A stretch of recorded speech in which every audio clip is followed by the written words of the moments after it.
Olá, investidor! Começa agora o programa Radar. Hoje, dia 11 de abril de 2018, 17 horas e 57 minutos. Meu nome é Wagner Caetano, sou trader profissional e diretor da Top Traders e acredito que o melhor caminho para acumular patrimônio ao longo do tempo é através do swing trade envolvendo ações, mini contratos de índice de dólar, fundos imobiliários e a gente está de olho nas criptomoedas para ver se tem oportunidade também. Pessoal, convido a todos a se matricularem na imersão técnica Top Traders. Matrículas foram abertas na segunda-feira, elas vão até domingo ou quando se esgotarem as vagas. Nós temos um número fixo, um limite de alunos para que possamos dar a melhor atenção a todos. Será dia 17 e 18 de abril online, 9 às 18 durante pregão, intervalo de meia hora de manhã e à tarde, 2 horas de almoço. Nós capturamos o pregão completo das 9 às 18, abordando especialmente o mercado local, mas vamos dar uma olhada no mercado americano também, na Europa.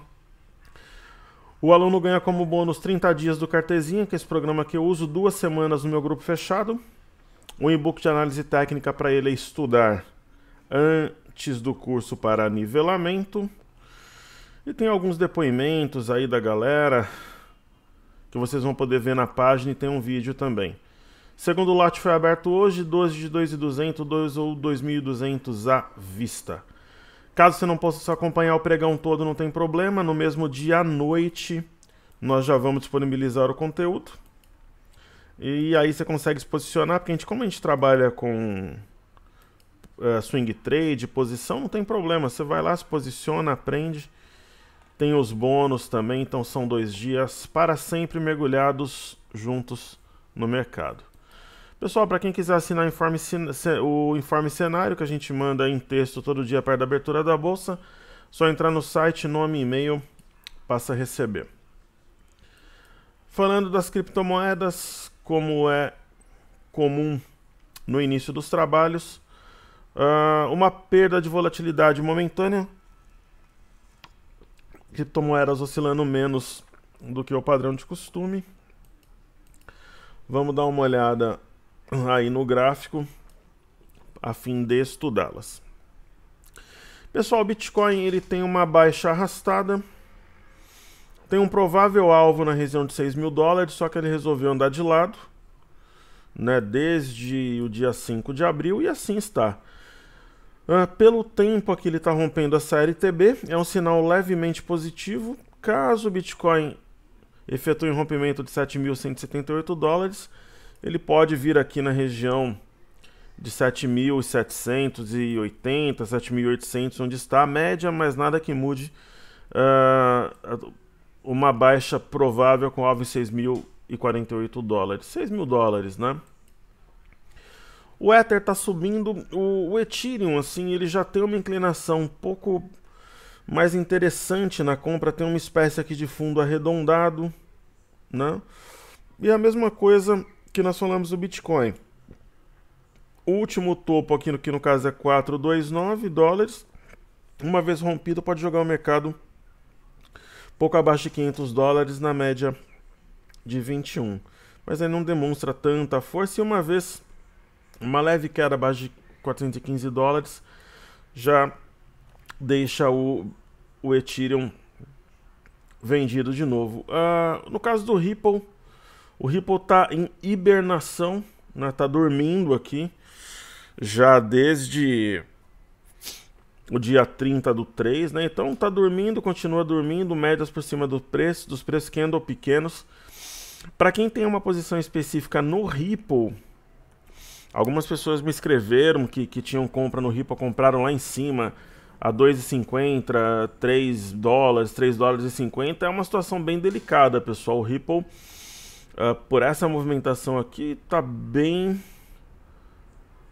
tá em hibernação, ele tá em stand-by aqui. Eu acho o seguinte, se as outras criptomoedas subirem pela liquidez que ele tem, eu acho que vai no embalo, sinceramente. Então, se você for olhar o Bitcoin Cash, que é uma das minhas prediletas, né, uma das que eu mais olho, ela veio nessa região do gap, esse enrosco aqui, né, perto de 650, de 600 dólares aqui, até um pouco abaixo, e ela chegou a trabalhar em 603, e também, né, tá com candles menores ali, então No caso do ranking aqui, ele continua Bitcoin, Ethereum, Ripple, Bitcoin Cash, Litecoin. Então, sem novidades. Elas estão andando em bloco, né? Então, vida que segue à espera de uma oportunidade aí nas criptos, né?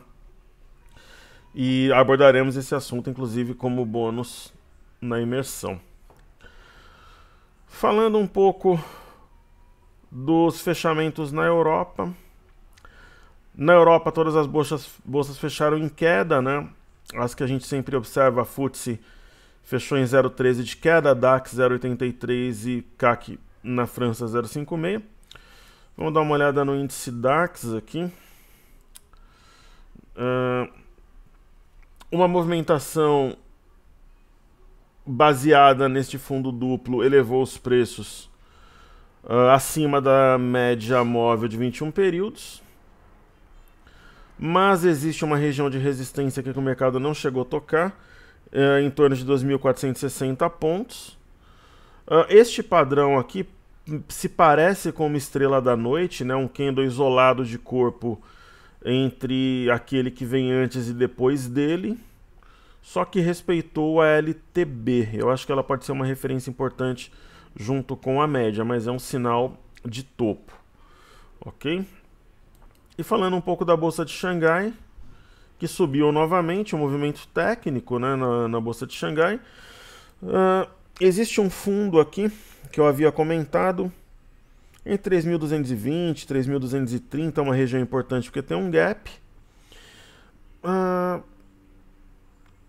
Com a queda internacional hoje, Estados Unidos e Europa, Estados Unidos a gente vai ver a seguir, eu não acredito que a Bolsa de Xangai sustente aqui uma movimentação que não seja para fechar o gap. Mas não sei se fecha. Acho que não teria forças que tem um fundo anterior como barreira aqui antes. Ok? E aí já estudando, pessoal, as bolsas internacionais, né? A gente está vendo ali um fechamento em queda generalizada nos Estados Unidos. Né? S&P caindo 0,55, Dow Jones 0,90, Nasdaq 0,36. O petróleo subindo por essa tensão entre Estados Unidos e Rússia, envolvendo a Síria também, né? Então sempre quando tem um conflito envolvendo o Oriente Médio, geralmente o petróleo sobe. Então vamos dar uma olhada lá no EWZ, petróleo e bolsas norte-americanas, né?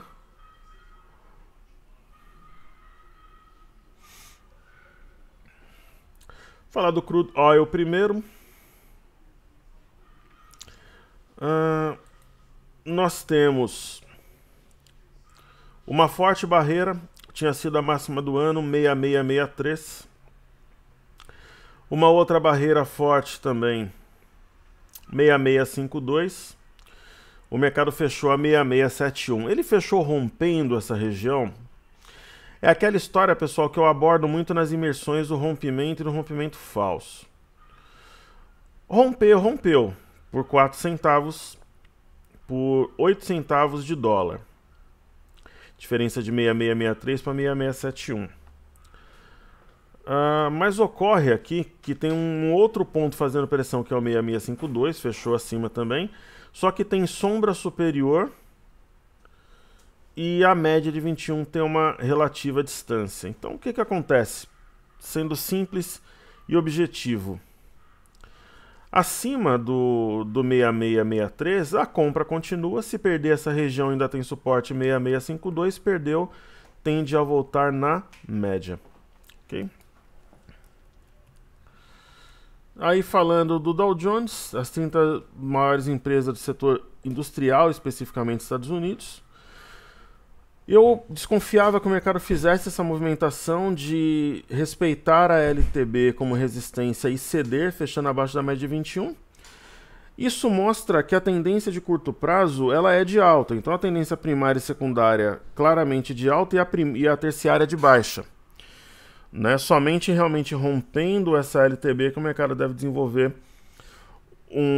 uma escalada mais pujante. Tem este fundo aqui, a 24218, que atuou como resistência. Nós tínhamos apontado essa região ontem, né?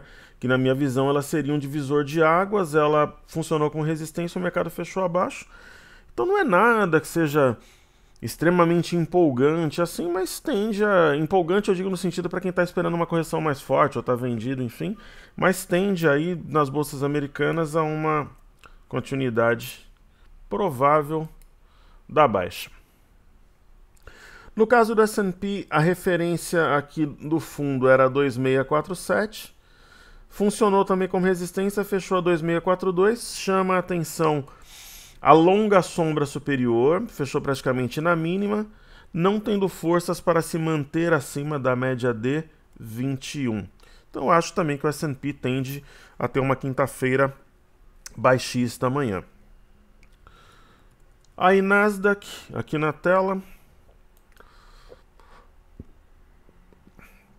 O mesmo fundo que nós utilizamos nas outras duas bolsas, o índice Nasdaq 7.085, fechou a 7.069, respeitou. Também sentiu a média móvel de 21 períodos como resistência, deixou longa sombra superior, deixando aí uma estrela cadente, sinalizando uma quinta-feira de baixa. Aí tem o EWZ, que é a ETF brasileira negociada em Nova York. Nós vamos dar uma palhinha, abordar um pouco EWZ na imersão. Eu acho que vai acabar testando essa LTA de médio prazo. Mas no curto prazo, pessoal, entrou compra, né? O dólar para baixo potencializa a alta do EWZ aqui no Brasil. E foi feito um rompimento falso dessa linha de retorno inferior, respeitado este fundo, e o mercado está repicando, pode vir até a média ou um pouco menos, né? Mas é um repique natural dentro de uma movimentação de baixa prévia que por enquanto se mantém inalterada. Ok?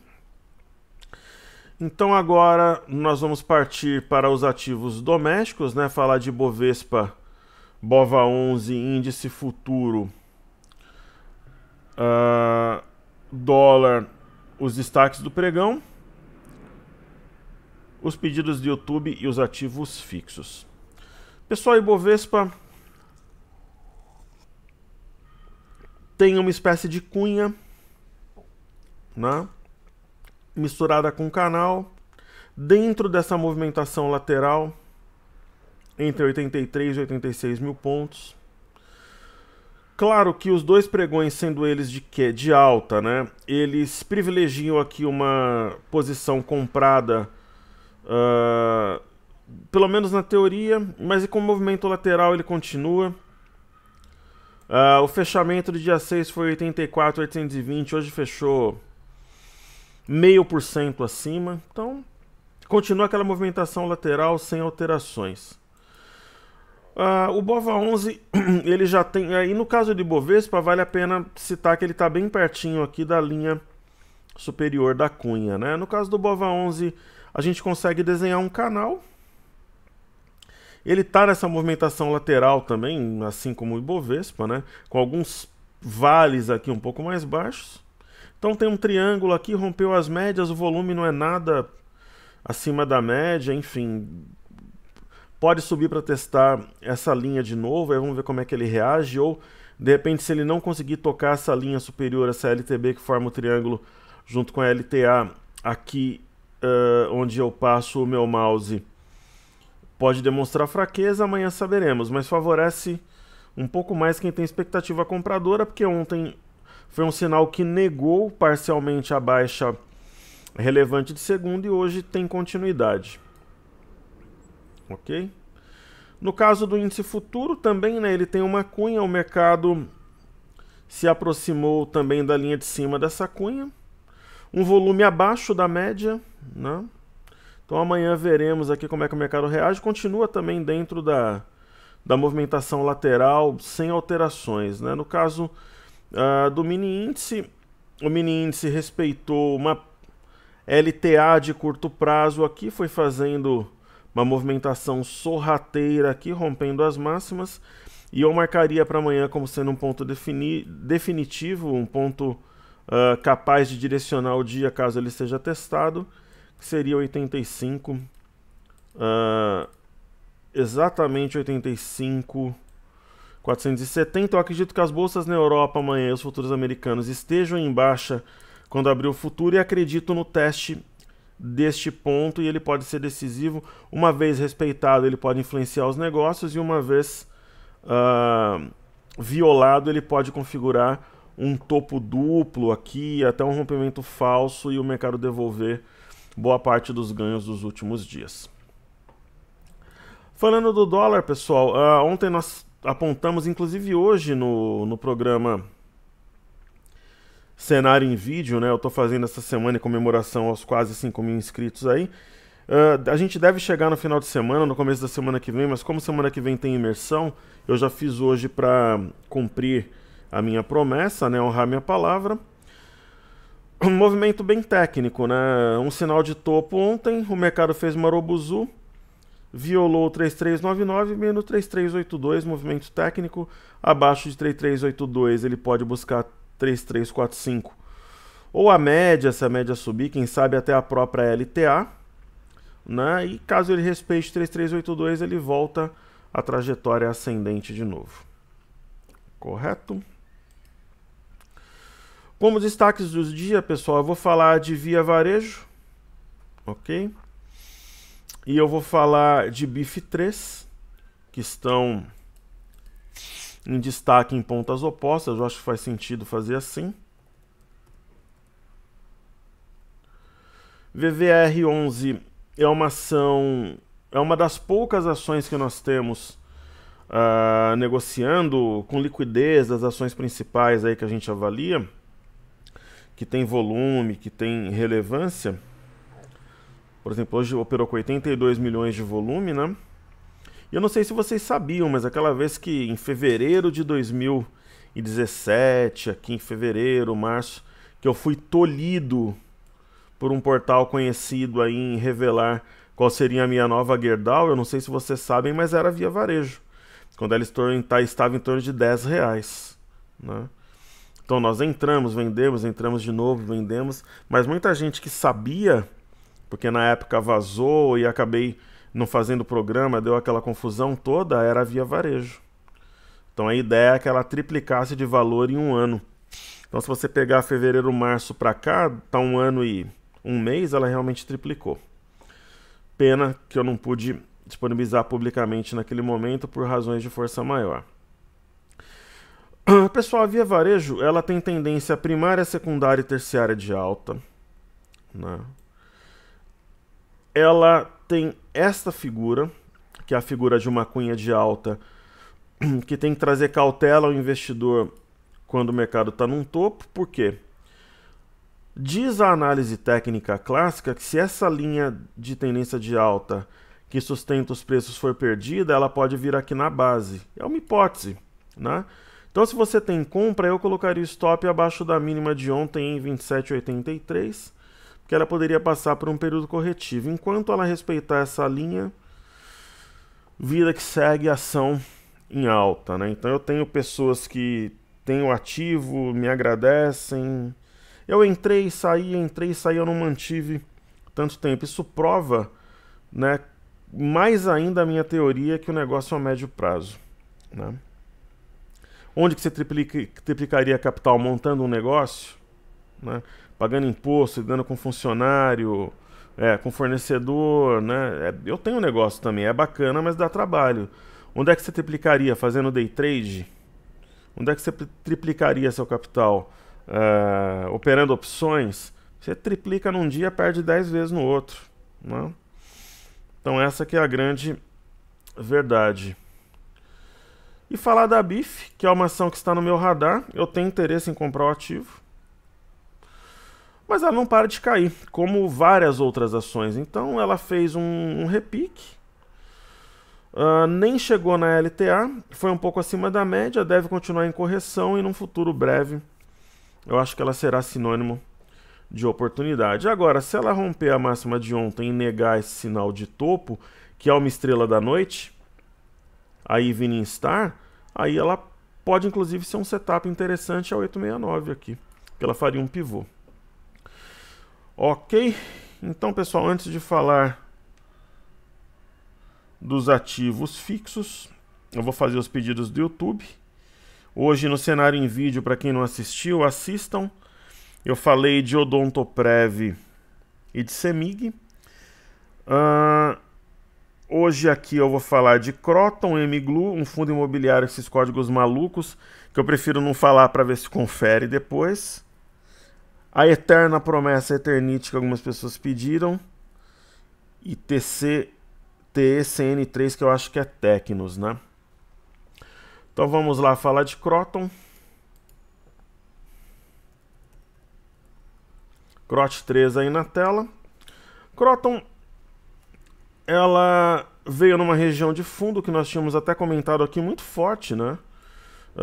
Perceba que é uma região que foi um fundo importante 2 vezes em 2017 e ela deixou um martelo e repicou, pessoal, repique. Com volume dentro da média, tudo normal, dentro de uma tendência de baixa, é vendido realizando lucro, né? Ela tem um esboço aqui de ombro, cabeça, ombro invertido. Vamos ver se ela consegue dar sequência aí, deixando esses topos para trás e a média de 21. Ok? Em seguida, a Emiglu, Magazine Luiza. Para quem não sabe, em janeiro de 2017, quando eu montei aquela operação com a Gerdau, que deu, somando as duas operações, quase mais de 300% de lucro em 6 meses, eu tinha dúvida entre 3 ações. Eu vendi um imóvel, eu tinha dúvida entre Magazine Luiza, BB Seguridade e GBR4. Deu quase 400%, somando as duas operações da Gerdau. Eu falei, poxa, BB Seguridade é conservadora demais, Magazine Luiza é doideira demais, eu vou de Gerdau. Só que a Magazine Luiza, pra vocês terem uma ideia, naquele momento, ela tava... É que agora teve uma série de situações aqui, mas ela foi... Deixa eu tentar pegar pelo diário aqui. Mas ela teve alguns desdobramentos aí na sua estrutura. Mas pelos valores de hoje, ela estava aqui, sei lá, R$15, né? Então ela teria multiplicado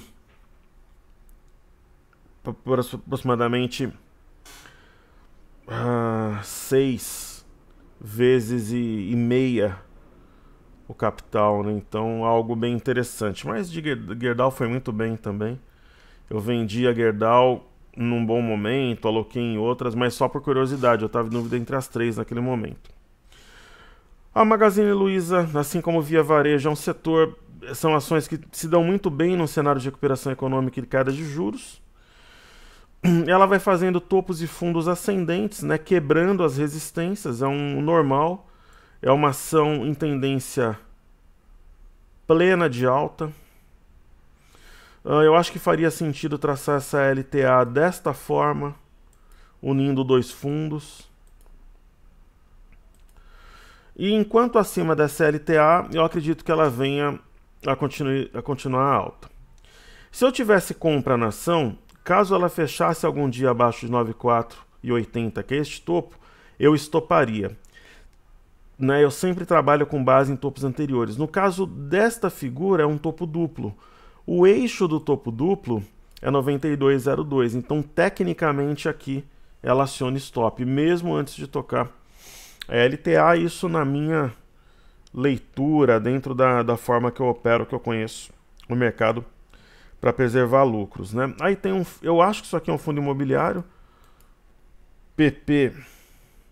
A gente vai fazer uma palhinha de fundo imobiliário na imersão também, se tiver oportunidade, com operações reais e tudo.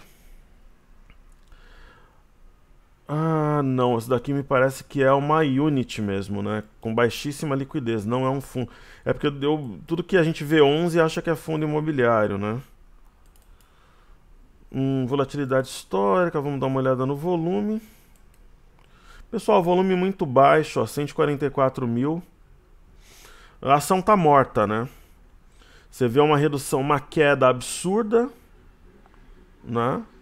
De uns 6 meses para cá. Redução de volume candle pequeno. O papel morreu quem tem. Aí eu acho que não vale, a não ser que você tenha uma ultra oportunidade, mas assim, você tá casado aí com a empresa, né? Ela dá... É a mesma coisa quando você vai no hospital ali, a frequência cardíaca ali começa a ficar muito estável, né? Então já...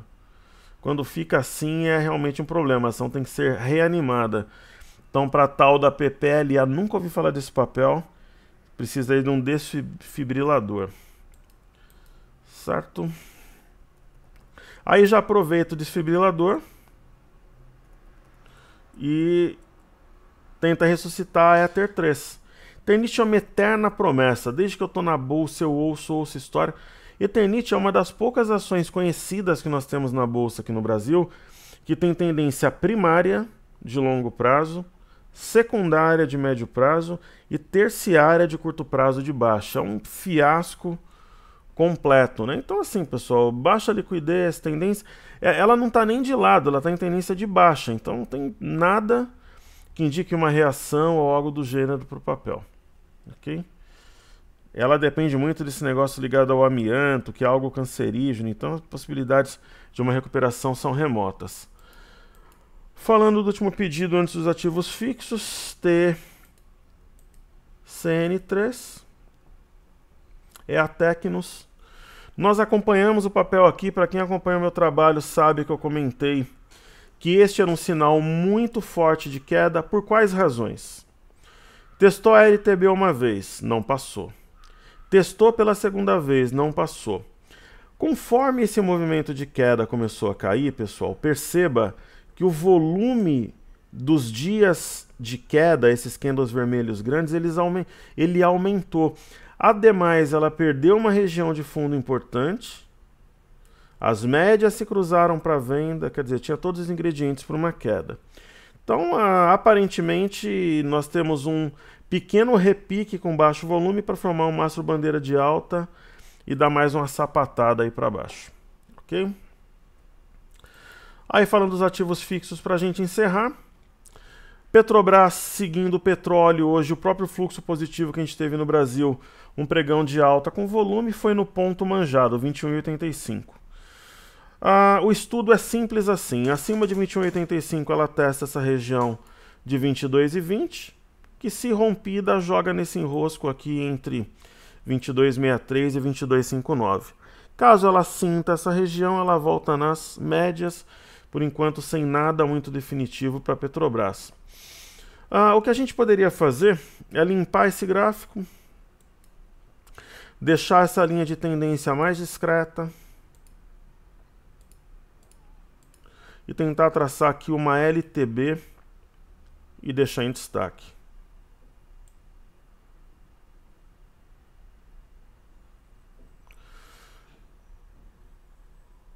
Eu acho que é algo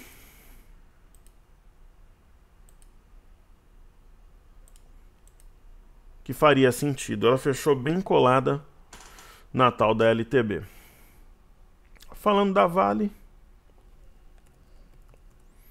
deixando claro, pessoal, algo que eu já vou dar um recado bastante transparente direto aqui.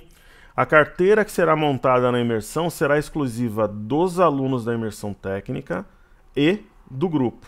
Ela não será compartilhada aqui. Então, quer aproveitar a carteira, se matricula, que vale muito a pena, o custo-benefício muito interessante. Só quando nós realizarmos lucro lá na frente que eu comento como estudo de caso, para ficar bem claro, porque não tem sentido o pessoal pagar e eu compartilhar aqui. Então a carteira não será compartilhada. Para saber qual será a carteira nova, tem que fazer o curso de imersão. O segundo lote está aberto, como eu comentei anteriormente, só para não ter nenhum tipo de mal-entendido depois. A Vale, uma leve queda, seguindo mais ou menos o minério. Um candle de pausa depois desse Marobuzu. Vai depender muito do fluxo de amanhã, como é que vão estar as mineradoras, o próprio minério. Eu apostaria mais num cenário de pullback para voltar e testar essa região aqui entre 43,69 e 43,37 como suporte. Quem sabe até fechar esse gap aqui, ok? É a minha leitura para ela. BBDC4, um pregão de forte alta. Essas linhas aqui, eu acho que não tem mais sentido manter também. Pelo fato do movimento ser lateral, tá muito embaralhado. Por que eu falo que o movimento é lateral? Fechamento de sexta-feira, que foi igual de várias semanas anteriores. 35,65, onde é que fechou? 35,40. Então, os candles de ontem e de hoje negam a barra de segunda. Então, torna a leitura embolada, né? Então, não tem... Ainda mais uma alta dessa de hoje, com baixo volume. Então, leitura embolada, sem definição. Mas muitas ações já estão começando a definir direção, isso que é interessante. Lembrando que na imersão nós fazemos operação na compra e na venda também, ok? Tanto de ações, de dólar, de índice. No caso de YouTube, a mesma coisa, né? Qual que foi o fechamento do dia 6? 51,25 ou 51,29, totalmente de lado, né? Então ela fez uma barra forte mostrando que nós teríamos um caminho baixista provável. Ontem equilibrou e hoje subiu, tá na mesma a semana, né? É um teste, assim como houve em dezembro, novembro do ano passado, um movimento bem lateral, a gente pode ver aqui. Então o investidor tem que ter paciência, ó. Ela ficou simplesmente 2 meses de lado, né? Ela ficou março de lado, tá? Abril, uma parte de janeiro também. Então, vida que segue. Tem que ter paciência, aproveitar outros papéis ou aguardar, tentar interpretar. Geralmente, quando faz esses movimentos, o movimento posterior costuma ser muito forte, como foi naquela definição de dezembro.